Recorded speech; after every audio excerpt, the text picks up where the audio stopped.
Good morning. 안녕하십니까?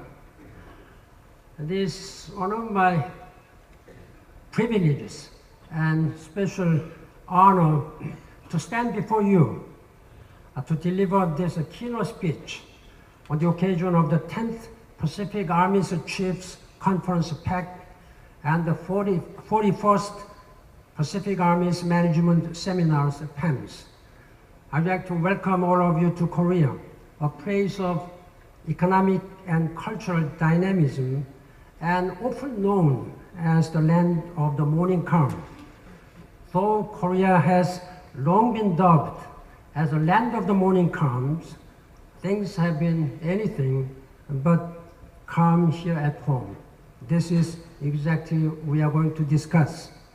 Instead, Korea has had a long history of facing constant challenges in the forms of both traditional and non-traditional threats. Much thanks to the international community and the United Nations role and close cooperation and assistance, however, Korea has been fortunately able to successfully overcome such challenges and stand strong. Therefore, it is undoubtedly meaningful and timely that the Republic of Korea hosts this joint conference of PACC and PAMS today. This year's PACC and PAMS conference will discuss various issues under the theme of unity of efforts building civil-military partnerships in land force response to the non-traditional security threats. Nowadays, as you are all aware, security threats can no longer be simply classified as either traditional or non-traditional.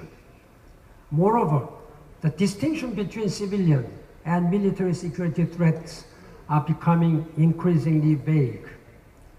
Climate change, transformative development of technology and communication, failed states, increasing economic gap between developing and developed countries, uncontrolled urbanization and migration issues have introduced new transnational security challenges, including terrorism and extremism, cyber warfare, refugees, natural disasters, and pandemic diseases. Terrorism is perhaps one of the most serious and imminent non-traditional threats to international peace and security, combined with the dangers of proliferation of weapons of mass destruction, abbreviated WMD. Cyber threats also represent a growing non-traditional security sphere where both military and civilian infrastructure are targeted. Cyber threats severely affect the border security of any country.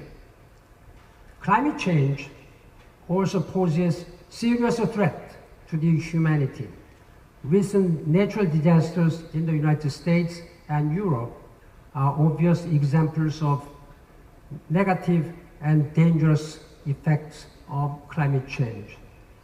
In this regard, the theme and the issues discussed during this conference are particularly pertinent at a time when the military should actively be engaged in dealing with various non-traditional security threats. I'm certain that this forum will provide a great insight into this important and timely topic. Distinguished generals, ladies and gentlemen, during my tenure as Secretary General of the United Nations for 10 years, my primary focus was on the three following pillars of the United Nations Charter. They are peace and security, sustainable development, and protection of human rights.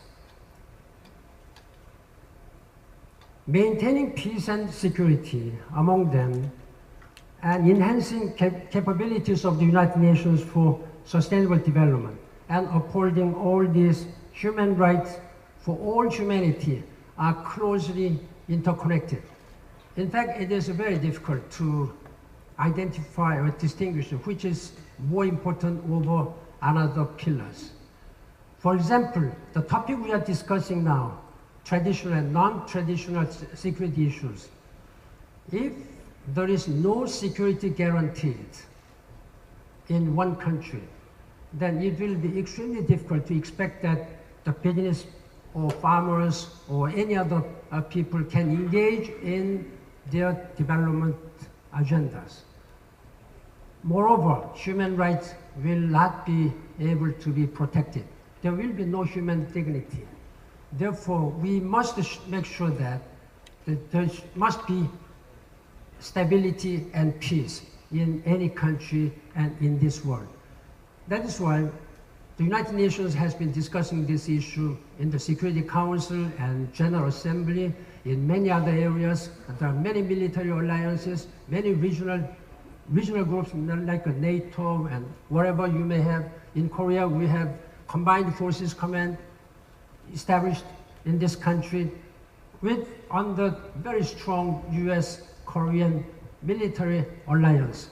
This is by far at this time has become the most important agenda for us. In that regard, I really applaud the initiative of Korean Defense Ministry and General Kim to have convened this meeting at this time.